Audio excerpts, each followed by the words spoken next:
mofinaina isan'andro atolotry ny mpitandrina rakotina valina maoly.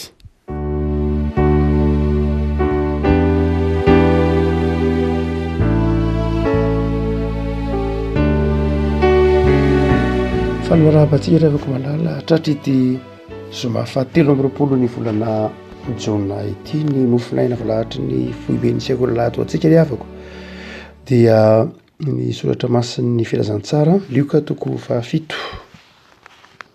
toko fahafito andiny voalohany ka hatramin'ny fahafolo anaran'i Jesosy. Rehefa vitan'i Jesosy teo anatrehany olo zany toriteny rehetra zany dia nakany Kapernao izy. Ary ny mpanompon'ny kapiteny anankiray izay malalany dia narary rehefa ho faty. Koa raha nahareny amin'i Jesosy ilay kapiteny dia naniraka ny olony josaka eo aminy hangataka azy mba ho avy ka hasitrina ny mpanompony. Ary rehefa tonga teo amin'i Jesosy ireo dia nangataka mafy taminy ka nanao hoe miendrika ny anaovanao izany izy satria tia ny firenentsika sady izy no efa nanao ny sinagoga ho antsika. Ary Jesosy nandeha niaraka taminy. Ary rehefa mby teo akaiky ny trano Jesosy, ilay kapiteny dia naniraka zakay izay tsy azy ka nanao taminy hoe tompoko aza manahirana ny tenanao ianao fa tsy mendrika hidiranao ambany tafitranoko aho. Koa na dia ny tenako aza dia nataoko fa tsy miendrika akeo aminao fa mitenana ihany dia ho sirana ankizilahyko. Fa izao koa mba lehilahy manan-dehibe ihany ka manana miaramila izay feheziko. Koa hoy zaho amin'ny anankiray mandehana dia mandeha izy, ary amin'ny anankiray koa avidy avy izy, ary amin'ny mpanompoko ataovy izao dia manao izy. Ary noho ny naharay izany Jesosy dia gaga taminy, ary dia nitodika izy ka nanao tamin'ny vahoaka izay nanaraka azy hoe lazaiko aminareo fa tsy mbola nahita finoana lehibe toy izao na dia tamin'ny Israely aza. Ary noho nitavaverina tao an-trano ireo iraka ireo dia hitany fa sitrana ilay mpanompo. Ray masino manamasinana ny fahamarinana, tena fahamarinana. Amen. Lazaiko aminareo fa tsy mbola nahita finoana lehibe toy izany aho, na dia tamin'ny Israely ary. Lazaiko aminareo i Jesosy fa tsy mbola nahita finoana lehibe toy izany aho, na dia tamin'ny Israely ary. Finoana lehibe hoy Jesosy, mijery na mandanja ny finoany ity kapiteny ity. Jesosy ihany moa no mandanja ny finoan'ny olona. Andriamanitra ihany no afa mandanja ny finoan'ny olona, na be finoana ny olona na kely finoana ny olona.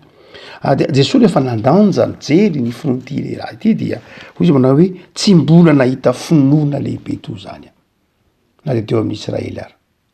Ny Israely izay nibeazina tamin'ny fivavahana jiosy ny taona maro, nibeazina tamin'ny lalàna, tamin'ny mpaminany, ary taranak'i Abrahama, nefa dia tsy nanana finoana lehibe, tsy nahitana finoana lehibe noho ny finoana ity kapiteny ity.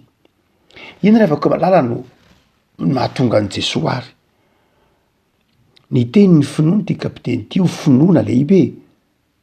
Nahoana ny dia lehibe noho ny finoana reo taranak'i Abrahama, ny finoana ity kapiteny ity. Raha toa ka mijery ny andininy fahadimy izy ireo isika dia hoy ny andininy fahadimy, satria tia ny firenentsika izy sady izy no nanao ny sinagoga.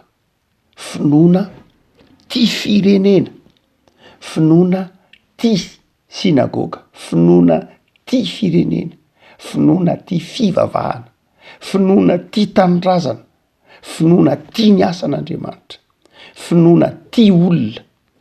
Raha mijery ny voambolana ampiasain'ny likoeto aloha isika, tia ny firenentsika izy. Voambolana ampiasain'ny likoeto dia antsoina hoe ethnos na etne, izay raha mitentsika hoe raha miteny Luka hoe etne dia tsy inona tsy akory fa nazahoana teny frantsay hoe etnika mazava ho azy na etni. Fa ny teny hoe ethnos na etni izay ampiasain'ny etne izay ampiasain'ny likoeto dia tena voambolan'ny Luka mihitsy. Luka moa fantatsika fa sekreteran'i Paoly na mpitsabo an'i Paoly. Paoly manokana dia mampiasa ny voambolana hoe etne na ethnos, tena voambolan'ny Paoly izy averin'ny Luka amin'ny fanoratana an'ity filazantsara ity. Paoly rehefa mampiasa ny teny hoe etne na ethnos dia manondro ireo jentilisa, zany hoe tsy ireo jiosy akory. ireo hafa firenena no tondroiny Paoly hoe etne na ethnos, zany hoe olona zay tsy mpanaraka ny fivavahany jiosy. Zay voambolana zay no ampiasain'ny Luc eto. Luc zany eto a de mampiditra ny jiosy ho ao anatin'ilay etne koa. Zany hoe hoy Luc eto manao hoe satria tia ny firenentsika izy. Luc zany eto a de te hitony te hampatsiaro zany Luc eto fa tsy afa-tsy akory reo jiosy reo fa mitovy iray aina mitovy ihany amin'ny amijentilisa. Toy ny laza zany lay voambolana ampiasain'ny Luc hoe etineto hoe olona iray ihany reo, tsy misy mahasamy hafa an'ireo fa iray ihany. Ary zay raha teo ny hevitra faharoa ny antsoina hoe etine na ethnos milaza olombelona mivory mitovy nareo amy teny frantsay hoe de même nature, mitovy fototra. Ary tsy hoe olombelona fe olombelona fotsiny ihany fa olombelona miaraka amy zavaboary sy natiora ao anatiny teny hoe etine. Dia hoy Luc manao hoe tia ny firenentsika ity kapiteny ity. Ty kapiteny ity zany de zao raha tsorina tsy mpanavakavaka. Matoa Luc ny ampiasany teny hoe etine de zao ity kapiteny ity de zao nijery ny jiosy tsy tao anatin'ny fanavakavahana, nijery ny jiosy ama olona azy, nijery ny jiosy ho tony mpiray firenena aminy, zay no azo ilazana azy. Ny dikan'izany finoana ty kapiteny ity de finoana nahasongona nahavita niotra ny fahasamihafana.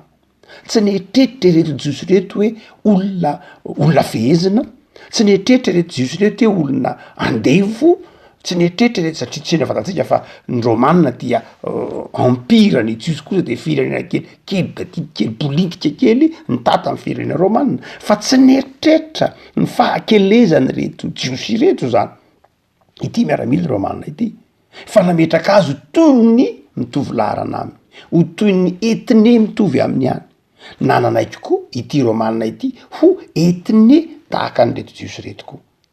De afaka malala finoana lehibe, finoana zay mihevitra ny olona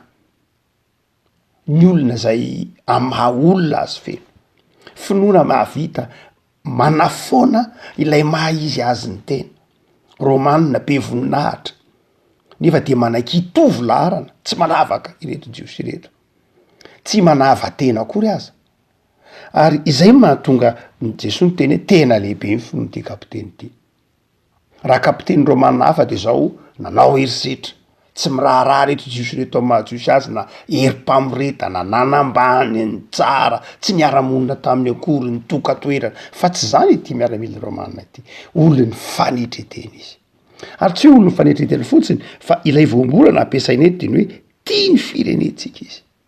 Zany hoe olona nanana fitiavana, finoana inona ary ny finoana lehibe, finoana maneho fitiavana ny hafa, maneho amin'ny fomba hita maso, mahafinoana ny finoana voalohany de le finoana miala amin'ny fitiavatena.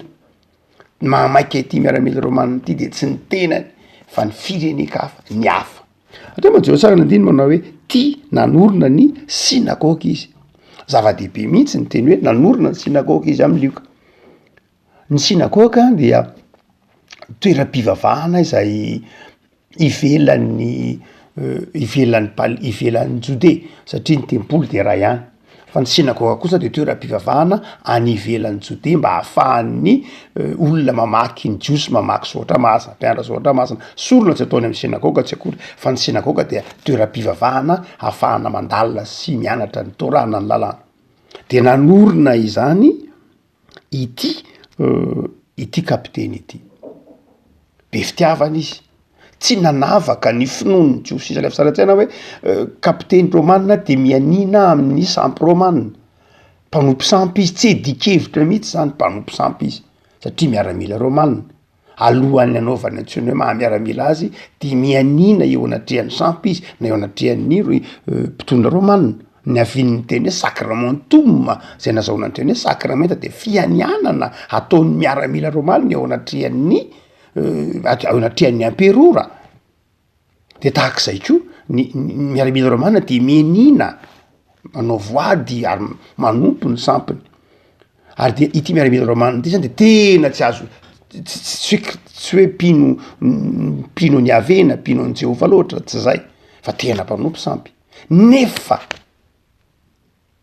ty ny sinagoga afaka malala finoana lehibe mba te ho tianao ve zany tenenin'ny tompo hoe finoana lehibe no hitany eo aminao roviny sika ny tenenin'ny tompo anao hoe be finoana ianao ary mbola tsy nahita finoana tahaka ny finoanao a rovina rehefa maitsy anjery ny baiboly ve zay eo vokatra zany fomba fiasa zany rehefa miarotoro mivavaka ve eny tokoa zava-dehibe zany fa tsy zay ny mahalehibe ny finoana rehefa mazoto miankona sy manao ny akanjo famantarana mahampiny ve asa zay ve no antsoiny hoe finoana lehibe tsy mbola zay raha izay de zao finoana toetra amin'ny finoana mpino ihany tsy hoe tsy ilainy zany zava-dehibe zany fa ny finoana lehibe de zao finoana zay mifangaro amin'ny antsoina hoe fanetretena finoana miorina amin'ny fahatokiana finoana miorina amin'ny fieverana ny hafa finoana zay tsy miainga amin'ny fitiavatena finoana mahatonga finoana manjary fitiavana finoana manjary fitiavana finoana manjary fanolora-tena finoana manjary hita eo amin'ny fiainana isan'andro finoana manjary mahatonga anao heritreritra ny hafa sy ny mahaso ny hafa finoana mahatonga anao iorina mahatonga ny hafa iorina amin'ny fitiavana lavako malala betsaka ny kristianina izay hitatsika milofo isan'andro tranandro amin'ny fivavahana zava-dehibe zany fa ndraindray misy lafin-javatra zay hamaivantsika dia ny fanehoana ny finoana amin'ny fomba hita maso ny fanehoana ny finoana amin'ny endrika arahanazy fa ny faharoa lehibe zay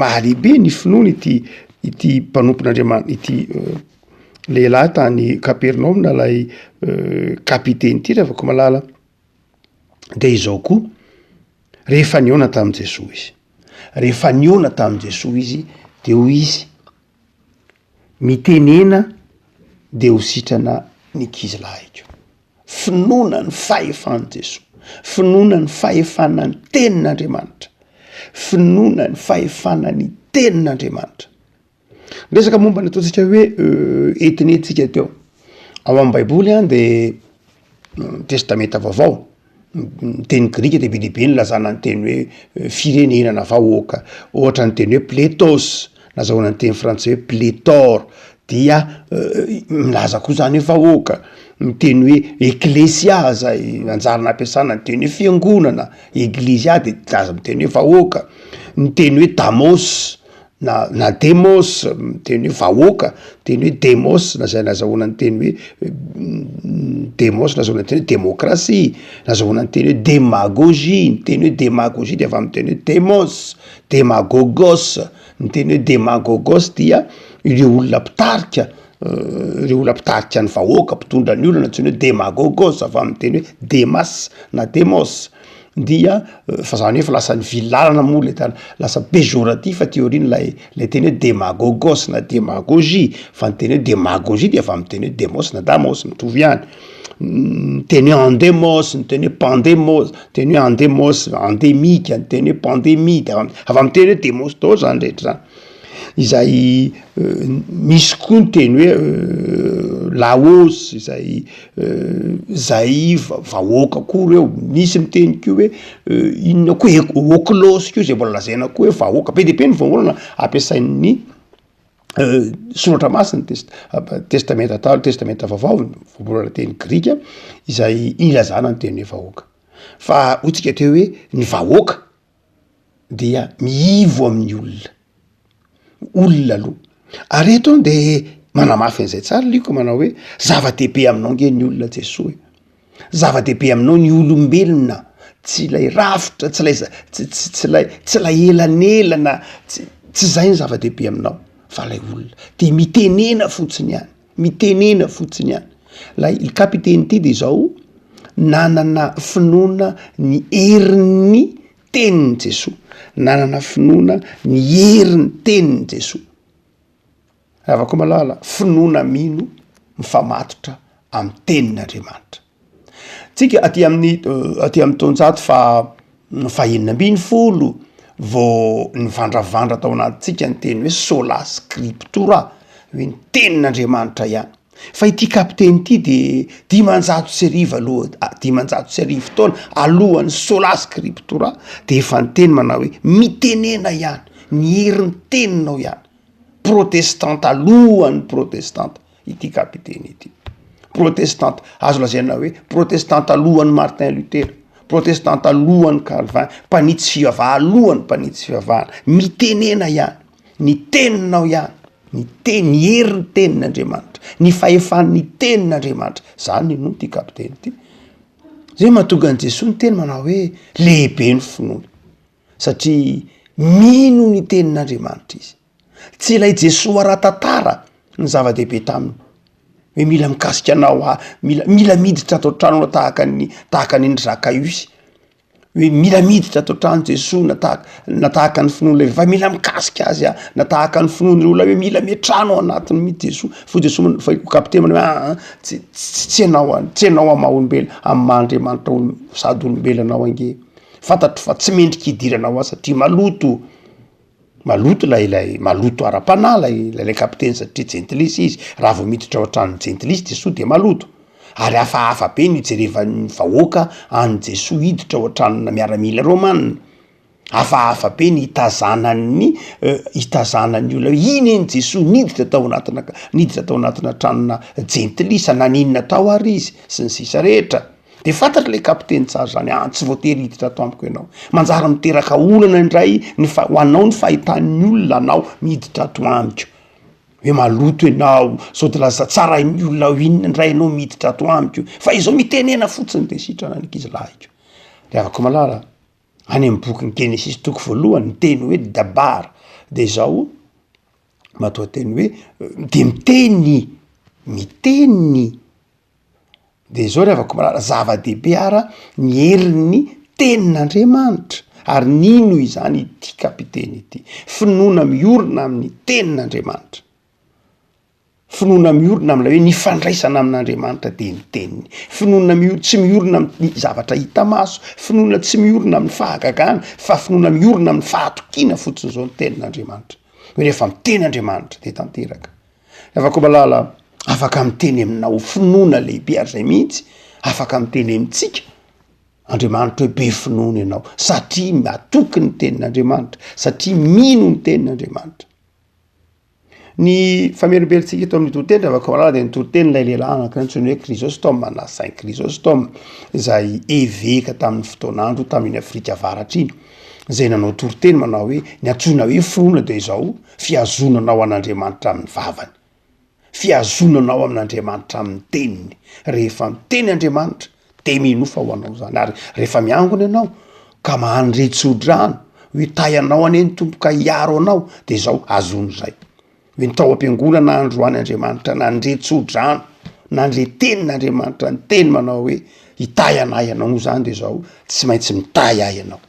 Ny finoan'i Jakoba raha maka raha nifampitolona tamin'Andriamanitra to amoron-dren'ny ranon-jaboka de zao ny teny manao tsy avelako anao raha tsy mitay ahy. De olay anjely taminy hoe niara hitay anao, teo azoniny zany. Ny antsoina hoe finoana lehibe de zao finoana miorina amin'ny hoe rehefa nyteny tamiko Andriamanitra de marina zay azoniko zay hatramin'ny farany. Finoana miorina amin'ny tenin'Andriamanitra. Afaka malala aparabara ny herinandro ary sika. Manahoana ny finoantsika. Jesoa efa hitsotsotra akaina ao Kapernaoma. Kapernaoma tanànan'i Jesoa, manana trano tao Kapernaoma Jesoa.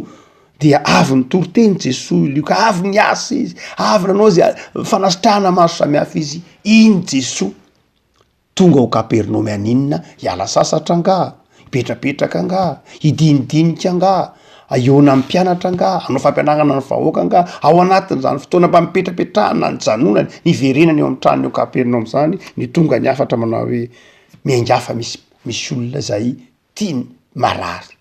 Ny aingy Jesoa, nitsangany Jesoa, nandeha Jesoa, ary rehefa nandeha Jesosy de gaga nahita finoana kapiteny, finoana gentilisa, finoan'olona tsotra, finoana tsy miorona amin'ny fomba mpivavahana, finoana tsy miorona amin'ny endrikendriky ivelany, finoana tsy ho hita amin'ny te ho hita hoe za mivavaka, tsy finoana te ho hita tahaka ny finoan'ny faritra hoe ty afa mivavaka, finoana tsy te ho hita hoe ty afa mahafoy, finoana tsy te ho hita hoe fa finoana hitan'ny olona fa mino, ary finoana hitan'Andriamanitra fa mino. Ny olona no milaza manao hoe tena olon'Andriamanitra iny.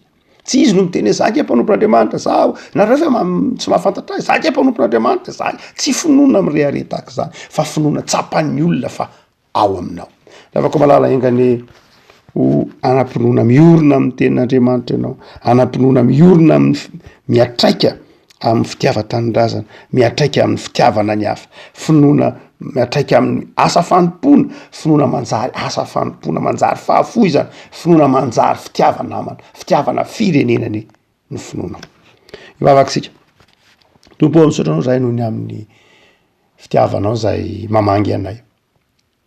Fantatra fa Andriamanitra mahita ny ao-ponay ianao, Andriamanitra mandanja ny finoanay, ampitoboa ny finoanay ianao tompo, ary ataovy mahasongona zay mety ho elanelana mampisaraka anay aminao ny finoanay. Ataovy tia namana izahay, ataovy tia tanindrazana izahay, indrindra ataovy tia ny asanao zahay. Mihoatra noho izany tompo, ataovy miorina amin'ny fahatokiana, fahamarinana ny teninao, ataovy finoana rakotra fanetretena ny finoanay. Mivavaka izay tompo. Betsaka reo havanay marary tsy salama, sitrano tahaka nanasitrananao ny mpanompo n'ity kapiteny ity. Jereo re manana ady am-panahy, jereo re nona sy sahirana tsy tratra ny tananay, jereo reo mijaly mandalo tsindry azo lena na any amin'ny toeram-piasana na any anivon'ny fiarahamonina any, jereo reo voailika ao amin'ny fiarahamonina tsy mba misy mpijery, afao izy ireny tompo, ary tao amin'izay ho tahaka ity kapiteny ity, ho tia olona, ho tia ny hafa, ho tia tanindrazana. Ataovy hitan'ny fiarahamonina eo amin'ny fiainanay tompo fa tianao zahay, ataovy hitan'ny fiarahamonina eo amin'ny fiainanay fa manana anao zahay tompo. Vangio ny fonay, ny fovato sy ny fonofo, ary omeo fifaliana sy fiadanam-po. Jereo ny tokantrano tsirairay, jereo ny sambatan'olona amin'izao herinandro madiva ifaran'izao, omeo fiadanam-po sy fifaliana hatrany, ary atao fiasany ny fitiavana, atao fiasany ny finoana. Misaotra Jesosy. Amen.